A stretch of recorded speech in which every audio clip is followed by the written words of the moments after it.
Bismillahirrahmanirrahim. Assalamualaikum warahmatullahi wabarakatuh. Alhamdulillahi rabbil alamin. Alhamdulillahi wa kafa. Wa salatullahi wa salamuhu ala ibadihi alladhina astafa. Wa fi muqaddimatihim ala sayyidina wa habibina al-mustafa. Wa ala alihi wa ashabihi wa man bihim iktada waqtafa wa ba'd. Qala Allah Ta'ala fi ayatihil karim. A'udzu billahi minasyaitonir rajim. Bismillahirrahmanirrahim. Innal ladzina amanu wa 'amilus solihati kanat lahum jannatul firdausi nuzula. Wa qala an-nabiyyuna Muhammad sallallahu alaihi wasallam, at-tamassuk bi sunnati kal jamaril qabid au kama hadis. Alhamdulillahirabbil alamin. Jamaah Majelis Ta'lim Az-Zikra yang sama-sama dimuliakan oleh Allah Subhanahu wa taala. Pada kesempatan sore yang berbahagia ini, Allah Subhanahu wa taala masih memberikan kepada kita nikmat yang sangat sempurna. Nikmat yang dengannya Allah Subhanahu wa taala akan menjadikan kita raja-raja di surganya Allah Subhanahu wa taala. Nikmat yang dengannya Allah akan ridho kepada kita. Nikmat yang dengannya Allah Subhanahu wa taala akan memuliakan kita dunia dan akhirat. Dan nikmat ini tidak Allah berikan kepada sembarangan orang. Nikmat ini hanya berikan kepada hamba yang Allah cintai saja, yaitu nikmat iman.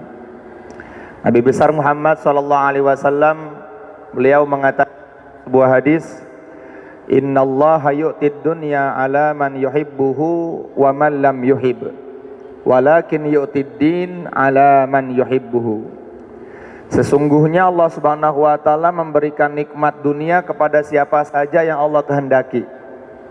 Karena memang sifatnya Allah Subhanahu wa taala, ketika Allah menciptakan manusia atau hambanya, pasti Allah Subhanahu wa taala jaga, Allah Subhanahu wa taala pelihara.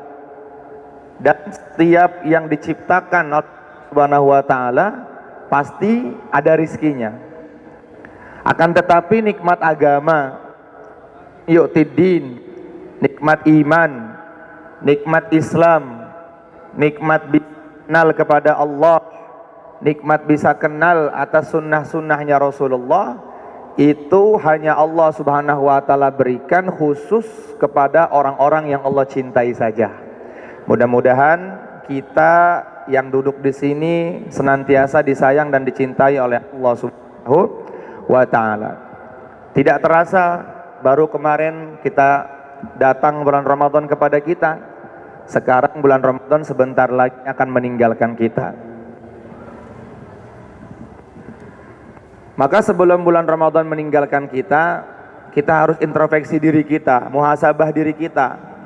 Amalan-amalan apa yang sudah kita kerjakan di bulan yang penuh dengan kemuliaan ini. Karena pada bulan ini Allah Subhanahu wa taala mengobral semua kebaikan. Allah Subhanahu wa taala membuka 8 pintu surga. Allah Subhanahu wa taala menutup 7 pintu neraka. Maka beruntung sekali orang yang bisa memanfaatkan bulan yang mulia ini. Imam Asy-Syafi'i radhiyallahu ta'ala anhu beliau mengatakan, man lam yughfar fi Ramadan lam yughfar fi ma siwah. Barang siapa yang tidak mendapatkan ampunan pada bulan Ramadan, bisa dipastikan dia tidak akan mendapatkan ampunan di selain bulan Ramadan. Kenapa bisa? Kalau di bulan Ramadan saja dia nggak mendapatkan ampunan Allah Subhanahu wa taala, apalagi di selain bulan suci Ramadan. Karena bulan Ramadan adalah bulan yang Nabi mengatakan awwaluhu rahmat. 10 hari pertamanya adalah rahmatnya Allah Subhanahu wa taala. Wa awsatuhu maghfiratun, dan 10 hari keduanya adalah ampunan Allah Subhanahu wa taala. Wa akhiruhu itkum minan nar, dan 10 hari ketiganya adalah kebebasan dari api neraka jahanamnya Allah Subhanahu wa taala. Maka sangat rugi orang yang diberikan kesempatan umur panjang oleh Allah Subhanahu wa taala untuk bisa merasakan nikmatnya bulan Ramadan, tetapi dia tidak bisa mendapatkan kenikmatan tersebut. Seorang ulama mengatakan, namanya Ibnu Rajab, beliau mengatakan, lauqila li ahlil quburi tamannau la tamannau yauman min Ramadan.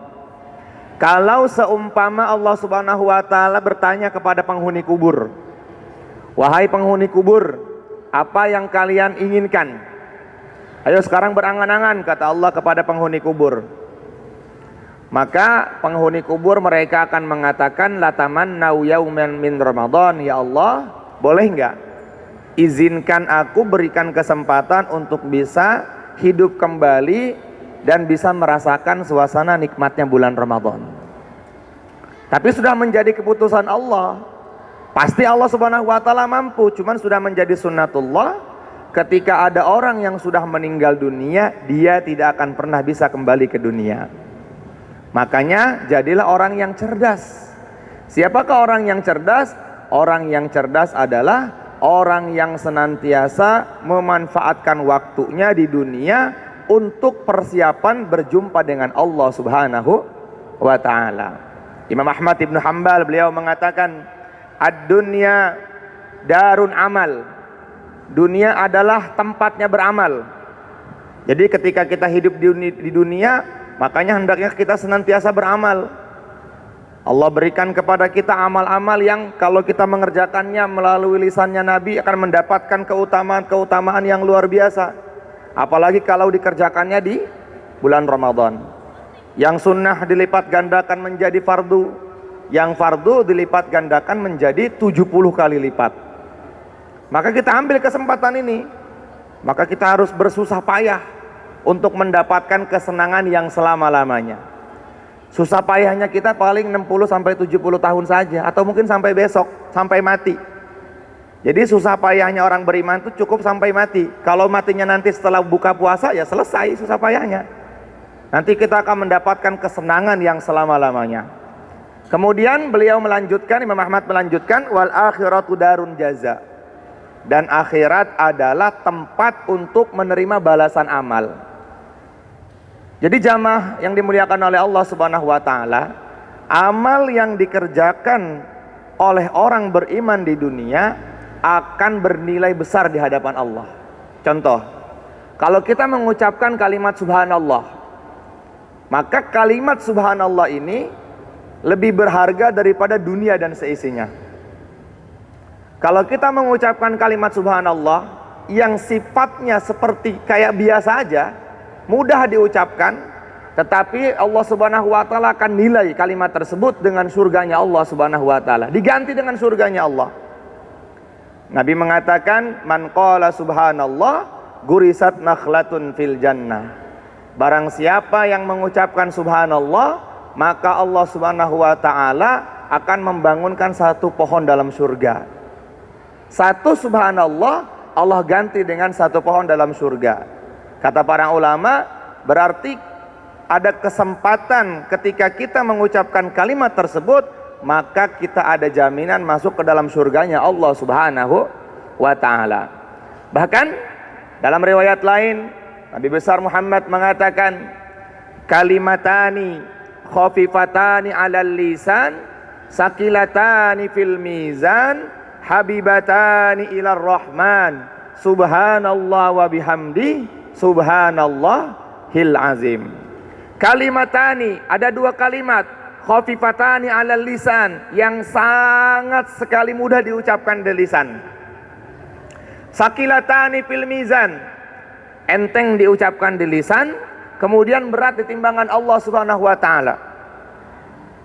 Mudah diucapkan di lisan kita, tetapi berat di timbangan Allah Subhanahu wa ta'ala. Habibatani ilar rahman, dan dua kalimat ini sangat dicintai oleh Allah Subhanahu wa ta'ala. Barang-barang, subhanallah wa bihamdihi, subhanallahil azim. Lagi, subhanallah wa bihamdihi, subhanallahil azim. Subhanallah wa bihamdihi, subhanallahil azim.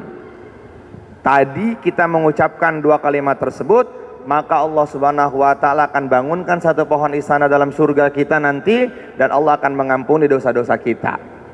Dan ini keutamaan-keutamaan yang Allah berikan khusus untuk umatnya yang mulia Rasulullah sallallahu alaihi wasallam.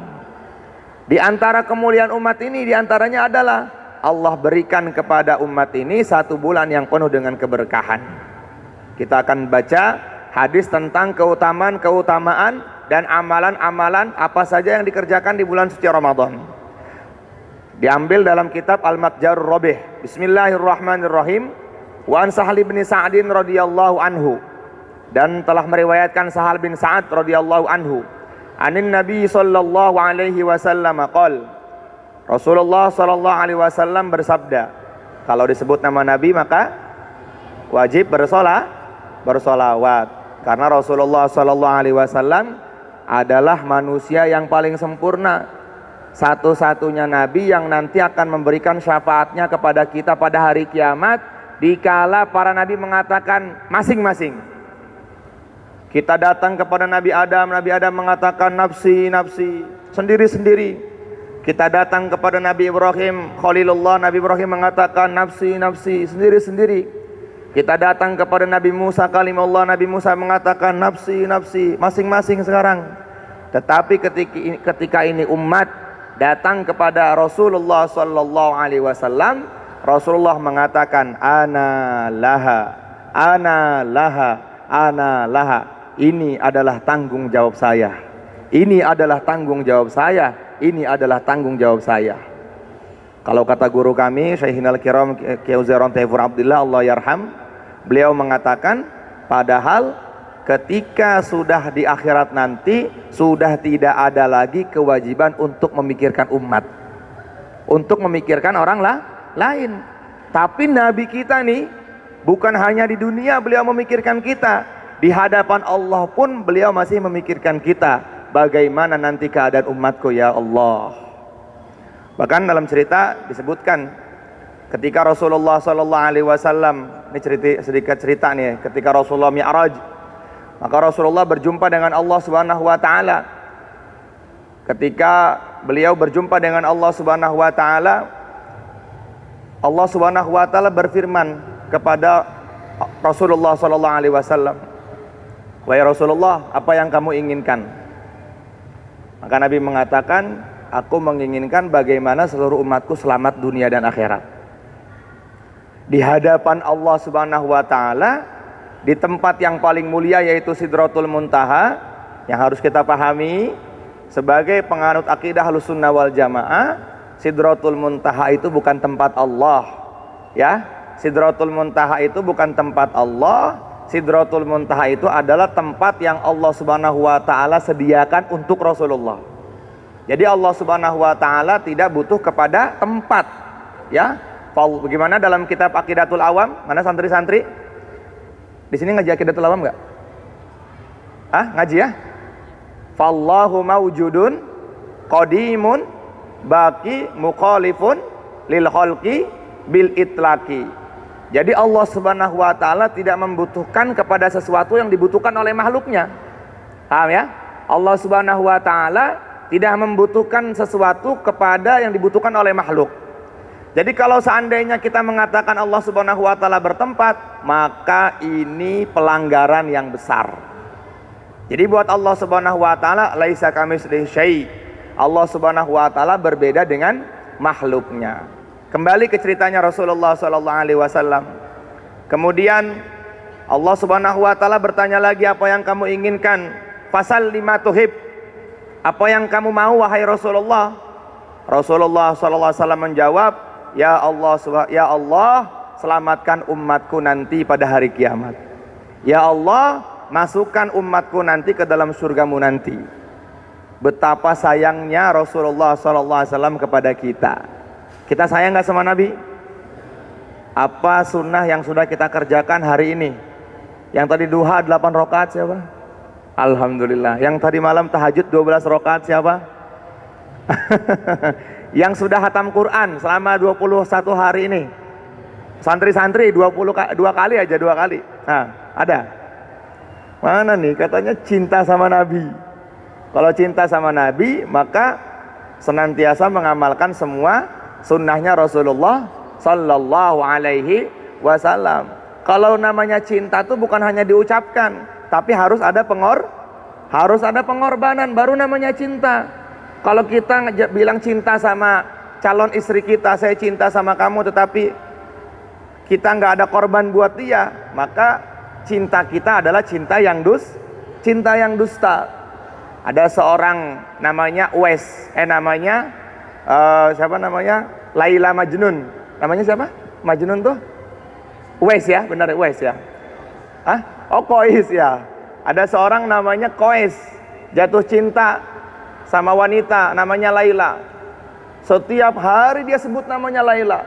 Bahkan dia bikin syair, amurru ala diyari diyari Laila, uqabbilu dal jidari wa dal jidara, wa ma hubbud diyari syaghafna qalbi, walakin hubbu man sakanad diyara. Ketika ku lewati kotanya Laila, ku ciumi dinding-dinding ada di kotanya Laila. Maksudnya aku cium dinding tersebut bukan karena aku nafsu sama dinding, tapi aku cium dinding tersebut yang ada di kotanya Laila karena aku mencium harumnya Laila. Itu namanya cinta. Kalau kita ngaku cinta sama Rasulullah, tetapi kita nggak mengamalkan sunnah Nabi, berarti cintanya bohong.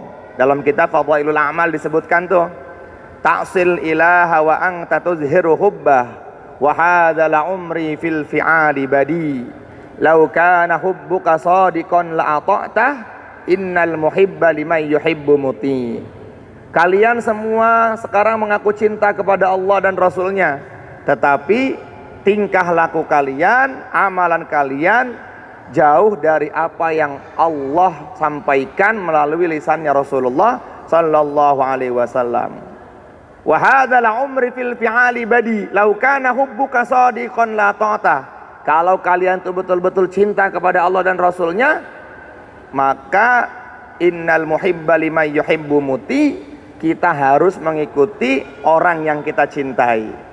Jadi apapun yang kita cintai, siapapun, maka kita harus ikut arahan-arahannya. Apalagi yang mulia Rasulullah Sallallahu Alaihi Wasallam, manusia yang tidak pernah berbuat dosa, yaitu Rasulullah Sallallahu Alaihi Wasallam. Jadi kalau disebut nama Nabi, hendaknya kita bersolawat kepada yang mulia Rasulullah Sallallahu Alaihi Wasallam. Beliau bersabda, Inna fil jannati baban, sesungguhnya di dalam surga itu ada satu pintu, yuqalu lahu ar-rayyan. Pintu tersebut namanya ar-rayyan. Apa namanya? Ar-rayyan. Jadi ada 8 pintu surga, macam-macam namanya. Di antara 8 pintu surga itu ada namanya ar-rayyan. Yadkhulu minhu shaimun yaumal qiyamati. Pintu ar-rayyan tersebut akan dimasuki oleh orang-orang yang senantiasa berpuasa pada bulan suci Ramadan. Jadi teman-teman yang dimuliakan oleh Allah Subhanahu wa taala, kalau kita berpuasa di bulan Ramadan, kemudian puasa kita diterima oleh Allah Subhanahu wa taala, maka pasti melalui lisannya Rasulullah kita akan masuk surga dari pintu ar-rayyan. Kemudian Nabi melanjutkan, la yadkhulu minhu ahadun ghairuhum. Tidak ada yang bisa masuk dari pintu tersebut selain orang-orang yang dulunya berpuasa di bulan suci Ramadan. Fa idza dakhalu uglik. Kalau seumpama orang-orang yang senantiasa berpuasa di bulan suci Ramadan sudah masuk lewat pintu tersebut, maka pintu tersebut akan ditutup rapat-rapat. Ditutupnya kencang. Begitulah tutupnya. Jadi ada ugliko, ada golako. Kalau golako tuh tutupnya pelan-pelan. Pelan-pelan. Tapi kalau ugliko tuh ditutupnya dengan kencang. Das.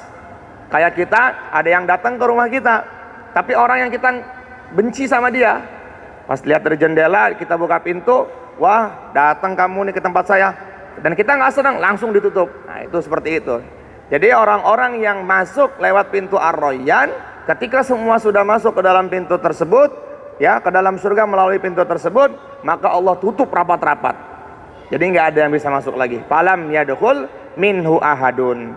Maka tidak ada yang bisa masuk di antara orang-orang yang tidak berpuasa pada bulan suci Ramadan. Rawahul Bukhari wa Muslim wa Ibnu Huzaimah ila annahu qala. Hadis riwayat Imam Bukhari, Imam Muslim dan Imam Ibnu Huzaimah. Bahkan dalam riwayat yang lain dikatakan fa idza daqalu akhiruhum ughliqa man daqala syariba wa man syariba lam yadma'u ba'dahu abada Allah. Jadi ketika orang-orang yang berpuasa masuk lewat pintu tersebut ke dalam surga, pas di depan pintu Allah Subhanahu wa taala telah memberikan satu teguk air. Nih, minum. Melalui malaikatnya diminum oleh orang-orang yang masuk lewat pintu tersebut. Setelah diminum, kata Nabi, barang siapa yang minum satu teguk air tersebut, la yazma'u ba'dahu abada, maka dia tidak akan pernah haus untuk selama-lamanya. Enggak haus selama-lamanya. Mudah-mudahan kita termasuk kelompok yang masuk surga lewat pintu Ar-Rayyan. Amin ya rabbal alamin. Kemudian hadis yang kedua, wa fi riwayatin li Tirmidzi qala Rasulullah sallallahu alaihi wasallam, telah meriwayatkan kepada kami Imam Tirmizi. Imam Tirmizi ini muridnya Imam Muslim. Imam Muslim muridnya Imam Bukhari. Imam Bukhari muridnya Imam Ahmad ibn Hanbal. Imam Ahmad ibnu Hanbal muridnya Imam Syafi'i. Siapa nama Imam Syafi'i? Namanya Muhammad bin Idris Asy-Syafi'i. Imam Syafi'i muridnya Imam Malik. Ya, jadi itu yang disebut dengan sanad yang muttasil. Beliau meriwayatkan qala Rasulullah sallallahu alaihi wasallam, inna rabbakum yaqul, sesungguhnya Allah Subhanahu wa taala berfirman dalam hadits qudsi, kullu hasanatin bi asri amsalihha ila sab'i mi'ati di'fin. Setiap kebaikan yang dikerjakan oleh anak Adam, setiap kebaikan yang dikerjakan oleh umatnya Rasulullah sallallahu alaihi wasallam, itu paling sedikit akan dilipat gandakan menjadi 10 kebaikan. Contoh, kalau seandainya jamaah membaca Al-Quran, maka setiap satu huruf dari Al-Quran akan dilipat gandakan menjadi 10. Nabi mengatakan wala aqulu alif lam mim harfun. Tidaklah kita mengucapkan alif lam mim itu satu huruf. Walakin alifun harfun, walamun harfun, wa mimun harfun. Alif satu huruf, lam satu huruf, mim satu huruf. Berarti sudah berapa huruf kita baca? 3 huruf. Berapa kebaikan kita dapatkan? 30 kebaikan. 30 derajat di sisi Allah kita dapatkan dengan mudah sekali. Itu kata para ulama, kalau dibacanya di selain bulan Ramadan. Tapi kalau dibacanya di bulan Ramadan, bahkan setiap satu huruf Nabi mengatakan ila sab'i mi'ati di'fin, sampai 700 kebaikan. Berarti kalau kita mengucapkan alif lam mim, berapa ratus kebaikan kita dapat? 2100 kebaikan kita dapat. Amalnya sedikit tapi pahalanya besar di hadapan Allah Subhanahu wa taala. Kemudian wasaumuli wa ana ajzi bihi, dan puasa untukku dan aku yang akan membalas semuanya. Kalau sedekah, catatan kebaikannya lewat malaikat. Kalau kita tahajud, catatan kebaikannya lewat malaikat.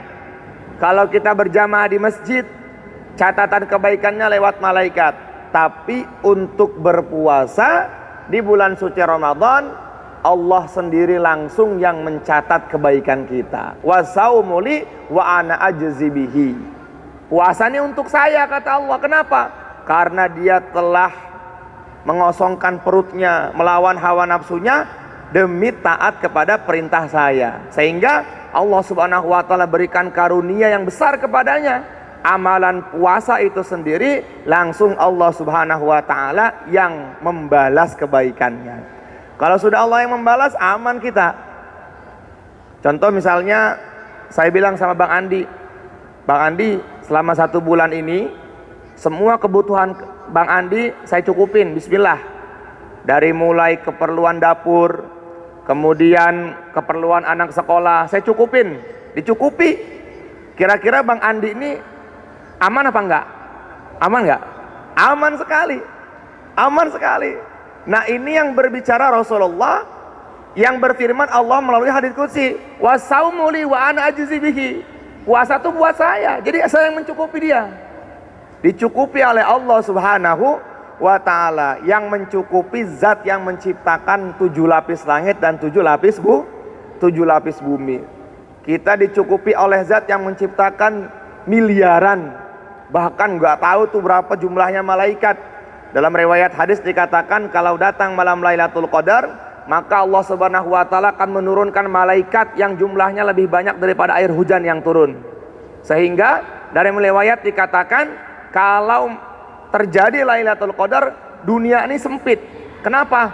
Sempit karena malaikat-malaikat pada turun. Sehingga dalam riwayat dikatakan tidak ada selah satupun atau sekecil apapun yang di situ malaikat nggak nempatin tempat itu. Jadi kita harus ambil kesempatan malam Lailatul Qadar, insyaallah ya. Kemudian wasaumu junnatun minan nar, bukan hanya pahala puasanya. Puasanya, amalan puasanya itu sendiri pun adalah benteng dari api neraka jahanam. Masya Allah. Orang yang senantiasa berpuasa di bulan suci Ramadan, tambah lagi puasa-puasa sunnah, puasa ayyamul bid, puasa Senin Kemis, puasa Daud, dan puasa-puasa yang lainnya, itu adalah menjadi perisai kita dengan api neraka jahanam. Puasanya menjadi perisai, amalannya langsung yang mengganjar Allah Subhanahu wa ta'ala. Bahkan Nabi melanjutkan lagi, wala khulufu fammi shaim atyabu indallahi min rihil miski. Nabi mengatakan hadis di sini dengan menggunakan lam taukid, lam yang bermakna pasti. Kalaupun seumpama Nabi tidak mengatakan dengan lam taukid, maka sudah pasti. Tapi Nabi ingin meyakinkan kepada kita, ingin menguatkan kepada kita, wala khulufu fammi shaim, sungguh bau mulutnya orang yang berpuasa itu lebih disukai Allah daripada harumnya minyak misik dalam surga. Kata para ulama ada 3 penafsiran nih mengenai bau mulut ini.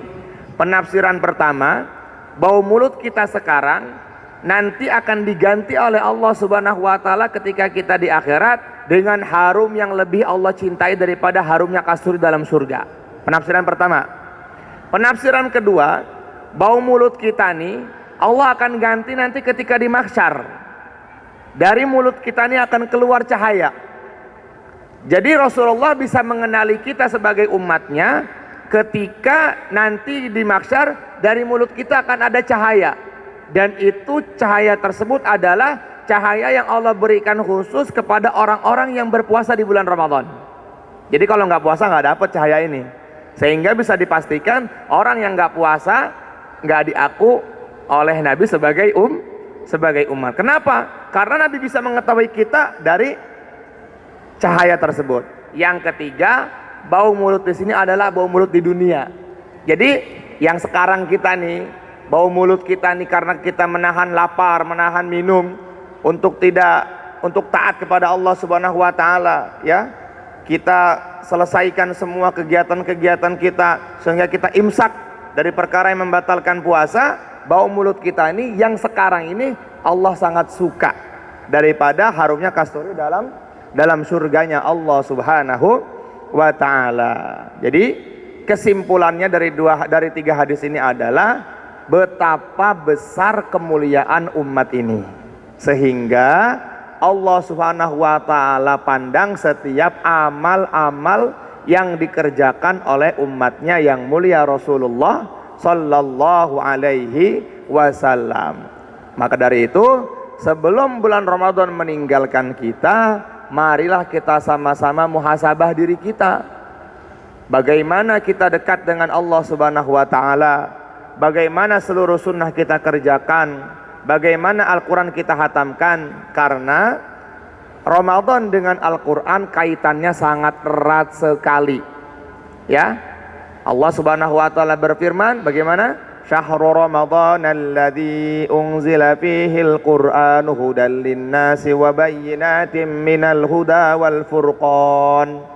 Dan sungguh telah diturunkan hadiah terbesar untuk umat ini adalah Al-Quran, yang kemuliaannya siapa yang dekat dengan Al-Quran pasti dimuliakan oleh Allah Subhanahu wa Ta'ala, dan diturunkannya pada bulan suci Ramadan. Adapun kapannya para ulama berbeda pendapat.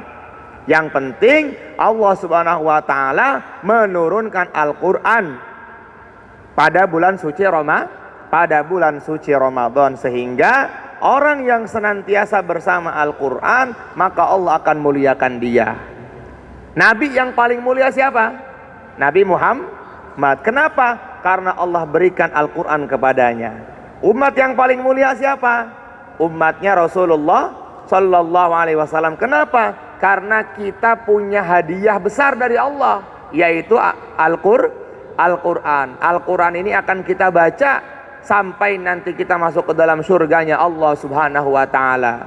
Sayyidatina Aisyah radhiyallahu ta'ala anha, beliau mengatakan tingkatan surga tertinggi adalah orang-orang yang senantiasa dekat dengan Al-Quran. Mudah-mudahan santri-santri di sini yang menghafal Quran semuanya diterima oleh Allah Subhanahu wa Ta'ala. Semangat sungguh-sungguh, karena kemuliaan penghafal Quran, kemuliaan penuntut ilmu agama akan dirasakan nanti setelah dia keluar dari pesantren. Sehingga seorang ulama mengatakan ilmu itu awalnya pahit, ya, tapi kalau sudah didapatkan lebih manis daripada madu.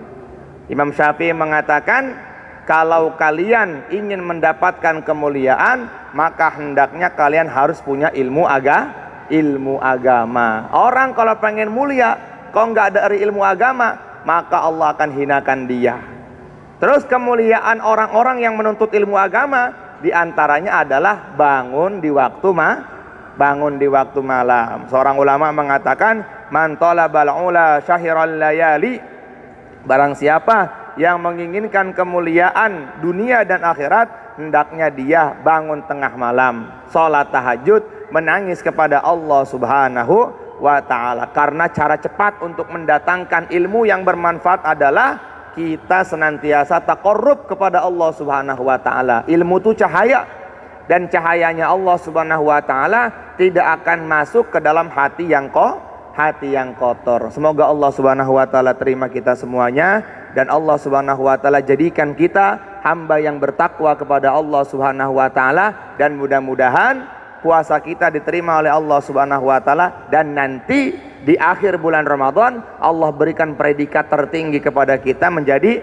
la'allakum tattaqun. Orang tuh kalau sudah takwa kepada Allah, kalau Allah katakan dia adalah orang yang takwa, innama yataqabbalullahu minal muttaqin, doanya pasti akan diterima oleh Allah Subhanahu wa Ta'ala. Bahkan Allah mengatakan wa may yattaqillaha yaj'al lahu makhraja wa yarzuquhu min haitsu la yahtasib. Barang siapa yang bertakwa kepada Allah, semua masalahnya selesai. Tetapi kalau dia nggak bertakwa kepada Allah, maka hidupnya susah. Jadi harus takwa dimanapun, hadirkan Allah Subhanahu wa Ta'ala. Cukup insyaallah jam 17.40. Cukup ya Bang Adam? Semoga Allah terima kita semuanya. Kita tutup dengan doa kifaratul majlis. Subhanallah wa bihamdihi, subhanaka Allahumma wa bihamdik, asyhadu an la ilaha illa ant, astaghfiruka wa atubu ilaik. Wabillahi taufiq wal hidayah. Assalamualaikum warahmatullahi wabarakatuh.